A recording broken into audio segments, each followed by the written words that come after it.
अस्सलामुअलैकुम। उम्मीद है मेरी छोटी सी यूट्यूब फैमिली बिल्कुल खैरियत से होगी।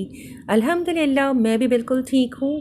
कल रात कराची में बहुत तेज़ बारिश हुई है और तकरीबन सारी रात हल्की और तेज़ बारिश हो रही थी। बहुत अच्छा मौसम है, ठंड बढ़ चुकी है। आज मैं बहुत ही सिंपल सा लंच तैयार कर रही थी। मैं बना रही थी हरे मसाले वाले आलू, क्योंकि फ्लेम बिल्कुल लो पर है, आज प्रेशर बिल्कुल भी नहीं है। तो इस वजह से मैंने आलूओं को भी बहुत छोटे पीसेस में कट कर लिया है ताकि वो इजीली गल जाएं। बच्चे मेरे दोनों बहुत शौक से हरे मसाले वाले आलू खा लेते हैं, साथ में उन्हें दही और फ्रेश सैलेड चाहिए होता है। वो चपाती के साथ बहुत एंजॉय करते हैं इसे। और बेटी को इसके अंदर फ्रेश गार्लिक का फ्लेवर बहुत ज़्यादा पसंद है। तो मैं कोशिश करती हूँ कि जब भी अगर फ्रेश गार्लिक घर में मौजूद हो तो फिर मैं लहसुन का पेस्ट यूज़ करने की बजाय इसमें हमेशा गार्लिक को पीसती हूँ हरे मसाले के साथ। अभी मैंने तमाम आलू पैन में डाल दिए हैं, ऑयल डाला है इसमें, साथ ही 1 चाय का चम्मच आई थिंक ज़ीरा डाला था, नमक और हल्दी। बस ये तमाम चीज़ें डालकर अच्छी तरह से तमाम चीज़ों को टॉस कर लिया और फिर कवर कर कर मैंने कुक होने के लिए छोड़ दिया था। फ्लेम बहुत ही कम थी, इसलिए मैं बार बार फिर भी उसे जाके स्टर कर रही थी, ऐसा ना हो कि वो नीचे से लगना शुरू हो जाए।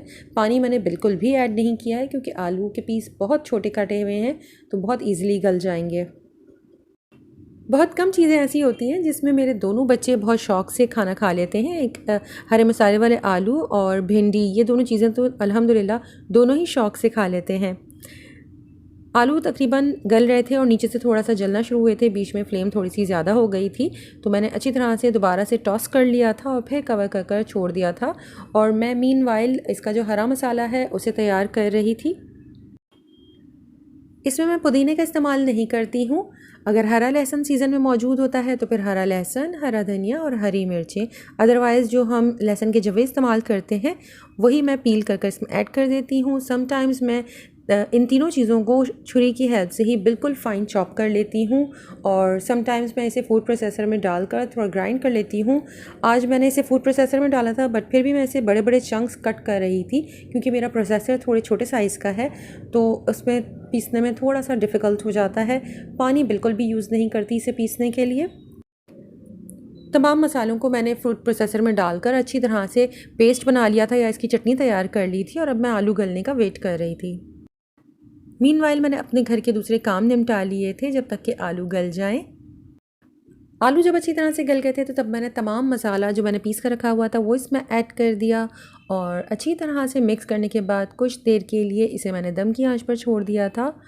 अगर मेरे पास लहसुन अवेलेबल नहीं होता है तो फिर मैं इस स्टेज पर समटाइम्स गार्लिक पाउडर भी ऐड कर देती हूँ और इसे अच्छी तरह से टॉस कर दीजिए ताकि इसके अंदर से बहुत अच्छी सी गार्लिक की खुशबू आने लगे।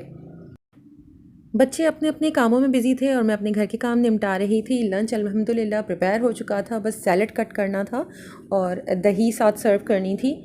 चपाती मैं यूजुअली लंच में जब भी होता है तो मैं बाहर से ही मंगवाती हूँ, मैं घर में तैयार नहीं करती हूँ। हमारे यहाँ घर के नीचे ही होल व्हीट फ्लावर की चपाती मिल जाती है, तो फिर मैं वही मंगवा लेती हूँ।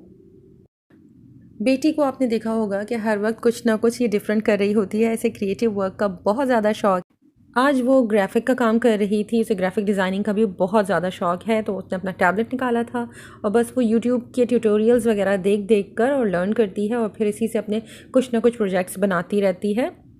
इसके बाद हमने लंच कर लिया था। लंच में मैंने चपाती तो मैंने एज़ यूजुअल जो आपको बताया था कि मैंने बाहर से मंगवा ली थी क्योंकि बेटा आज घर में था, तो क्यों ना फ़ायदा उठाया जाए। इसके अलावा मैंने खीरा और गाजर वगैरह भी कट किया था जो कि मैंने फ्रिज में रखा हुआ था, जो लेटर ऑन हमने निकाल लिया था। लंच के बाद कुछ देर के लिए रेस्ट किया था और शाम में बेटी अपना दूसरा कुछ काम कर रही थी, उसे कुछ क्लिप्स बनानी थी। चॉकलेट प्लेटर उसने बनाया था, तो मैं और मेरी बेटी यही बात कर रहे थे कि मुस्तफ़ा मेरे बेटे का नाम है, कि अगर मैं उसे ये प्लेटर जाकर दूंगी तो वो इसमें से क्या उठाएगा, और हम दोनों ने गैस किया था कि वो इसमें से वेफ़र ही पिक करेगा। तो देख लीजिए, मैंने जैसे ही प्लेटर उसके सामने रखा था तो उसने वेफ़र ही पिक किया। हालांकि मैं उसे कह रही थी कि कैडबरी ओरियो वाला है, ट्राई करो, लेकिन नहीं, उसने वही सिर्फ वेफ़र ही उठाया था। मैं और मेरी बेटी चॉकलेट बहुत ज़्यादा शौक़ से खाते हैं, हमें हर तरह का चॉकलेट पसंद है और मेरे हस्बैंड और बेटे को चॉकलेट कुछ ख़ास पसंद नहीं है। तो मेरी बेटी का और मेरा गैस बिल्कुल सही हुआ कि वो इसमें से सिर्फ वेफ़र ही उठा के खाएगा। इस प्लेटर में से मेरा मूड हो रहा था अपने बचपन का फेवरेट चॉकलेट, जो होममेड चॉकलेट होता है, मार्केट में मिलता है, वो खाने का। बट बेटी इंसिस्ट कर रही थी कि मम्मा ये कैडबरी का ओरियो फ्लेवर्ड चॉकलेट ट्राई कर देखें, बहुत मज़े का है। बट मुझे वही अपना होममेड चॉकलेट खाने का ही दिल हो रहा था और मैंने फिर वही उठा लिया था। इस होममेड चॉकलेट की एक और वैरायटी भी बचपन में मुझे बहुत अच्छी तरह से याद है कि मिला करती थी, और वो कोकोनट के साथ बना होता था।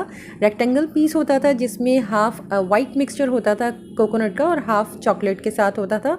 वो भी बहुत मज़े का होता था, बट अनफॉर्चुनेटली वो अब नहीं मिलता है मार्केट में। ये जो राउंड चॉकलेट है ये भी बहुत कम जगहों पर अब अवेलेबल है।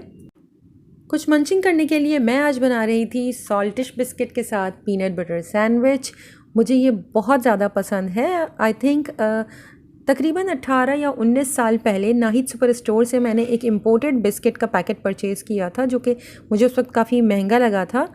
बिस्किट्स जब घर पर आकर खोले थे तो वो सिंपल सॉल्टिश क्रैकर बिस्किट्स थे, जिस तरह के हमारे ये सॉल्टिश बिस्किट्स होते हैं, और उसके सेंटर में उन्होंने पीनट बटर की फिलिंग की हुई थी। वो दिन है और आज का दिन है। मैं हमेशा ये जब भी मूड होता है खाने का तो इसी तरह से घर में ही तैयार कर लेती हूँ और बहुत मज़े के लगते हैं। आप लोगों को भी अगर सॉल्टिश बिस्किट्स और पीनट बटर दोनों चीज़ें पसंद हैं तो प्लीज़ इन्हें कंबाइन कर एक दफ़ा ज़रूर ट्राई कीजिएगा, बहुत मज़े के लगते हैं। इस बार मैंने डिफरेंट ब्रांड का पीनट बटर लिया। आई थिंक ये कोई पाकिस्तानी ब्रांड थी और ये थोड़ा सस्ता मिल रहा था। जो इम्पोर्टेड ब्रांड मैं पहले परचेज़ किया करती थी, आई थिंक वो अमेरिकन गार्डन, वो अब काफ़ी एक्सपेंसिव हो गया है, तो मैंने उसकी जगह पर इस दफ़ा ये पाकिस्तानी ब्रांड ही परचेज़ की थी और इसका टेस्ट भी बहुत अच्छा है। बट ऑब्वियसली अमेरिकन गार्डन ज़्यादा बेहतर है, लेकिन ऐसा नहीं है कि ये भी कुछ बुरा हो। और इस सैंडविच के साथ तो बिल्कुल वैसा ही लग रहा था जिस तरह के हम अमेरिकन गार्डन का पीनट बटर यूज़ करते हैं। मैं हमेशा स्मूथ पीनट बटर ही यूज़ करती हूँ। मैंने क्रंची पीनट बटर कभी यूज़ नहीं किया है। अगर आप लोगों ने यूज़ किया और आप लोगों को पसंद है तो प्लीज़ मुझे ज़रूर बताइएगा कि स्मूथ वाला ज़्यादा बेटर है या फिर क्रंची ज़्यादा बेटर है। प्लेटर को रेडी करने के बाद मैं बच्चों को देने के लिए गई थी और मुझे बिल्कुल कंफर्म था कि बेटी तो बग़ैर सोचे फ़ौरन से पिक कर लेगी, और यही हुआ था।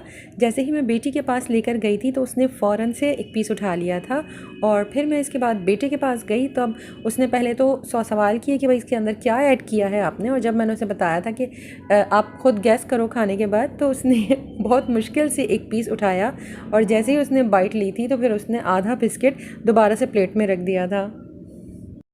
वो अपने काम में इतना बिजी था कि उसने देखा तक नहीं कि इसके अंदर फिलिंग क्या हुई हुई, और सीधा उसने बाइट ले लिया था। और फिर लेफ़्ट ओवर बिस्किट मैंने ही इसका फिनिश किया था, बाकी मैं बिस्किट्स बेटी को दे आई थी। डिनर के लिए वही मेरा झटपट सा खाना जो मैं हमेशा आप लोगों को दिखाती रहती हूँ। मैंने चिकन ले लिया था, उसके अंदर लहसुन अदरक का पेस्ट, जो बॉटल बिल्कुल मेरी खाली हो रही थी तो मैंने उसके अंदर थोड़ा सा पानी डालकर शेक कर लिया था और वो ऐड किया है। इसके अलावा मैंने 1 पाव दही ली थी, ये तकरीबन आधा किलो चिकन है, और इसमें हाफ़ कप ब्राउन प्याज लिया है, और टिक्का मसाला और बिहारी कबाब मसाला, इन दोनों के पैकेट्स मेरे पास हाफ़ हाफ़ बचे हुए थे, वो मैंने इसके अंदर ऐड कर दिए थे। तमाम चीज़ों को बहुत अच्छी तरह से मिक्स कर मैंने कुक होने के लिए छोड़ दिया था। मैंने इसे बिल्कुल भी मैरिनेट करने के लिए नहीं छोड़ा। जस्ट तमाम इंग्रेडिएंट्स को बहुत अच्छी तरह से मिक्स करने के बाद पैन में मैंने ऑयल डाल दिया था। ऑयल का गर्म होने का भी मैंने इंतज़ार नहीं किया था, और फिर मैंने इसके अंदर चिकन ऐड कर दी थी। ऑयल इस तरह की चीज़ों में थोड़ा सा कम ही लिया कीजिए, क्योंकि मैंने नोटिस किया है जो आप ड्राई चिकन वगैरह इस तरह से कुक करते हैं जिसमें मैंने ज़्यादा क्वान्टिटी में दही ऐड करती हूँ, तो एंड में जाकर काफ़ी सारा दही की वजह से ऑयल रिलीज़ हो जाता है। ऑयल में चिकन को ऐड करने के बाद तमाम चीज़ों को बहुत अच्छी तरह से मिक्स कर लीजिए, और बस फिर इसे कवर करें और स्लो फ्लेम के ऊपर कुक होने के लिए छोड़ दीजिए।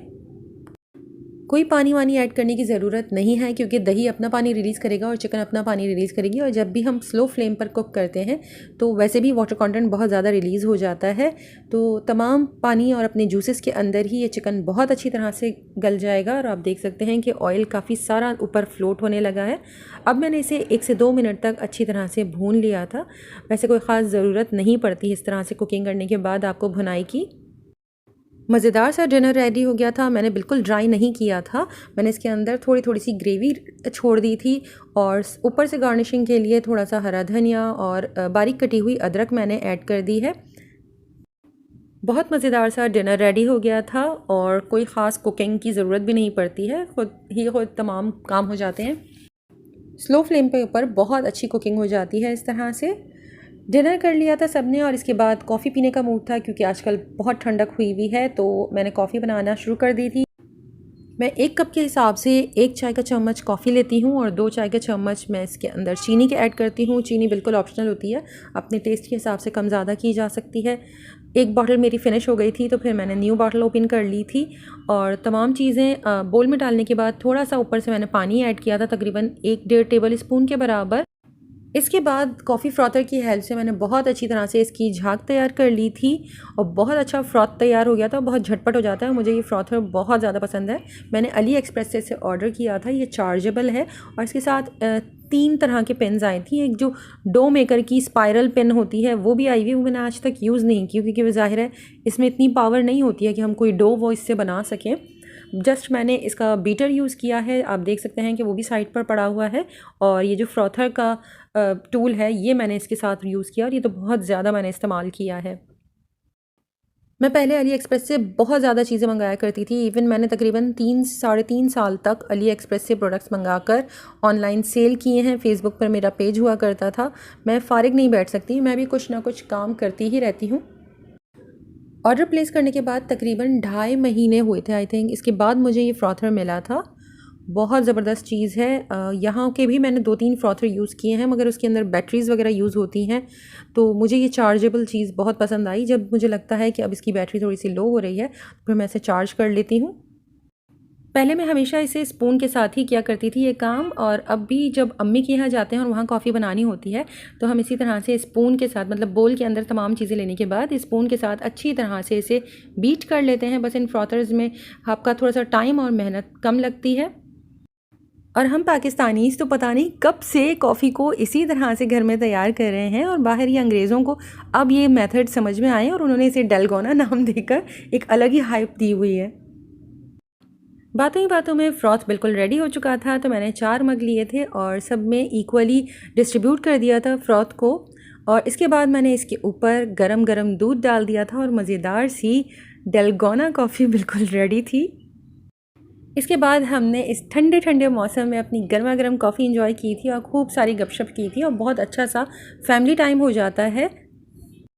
आज का व्लॉग यहीं एंड करती हूँ। इंशाअल्लाह कोशिश करूँगी कि जल्द अज जल्द दूसरी वीडियो लेकर आऊँ। अपना बहुत ख्याल रखिएगा, दुआओं में ज़रूर याद रखिएगा।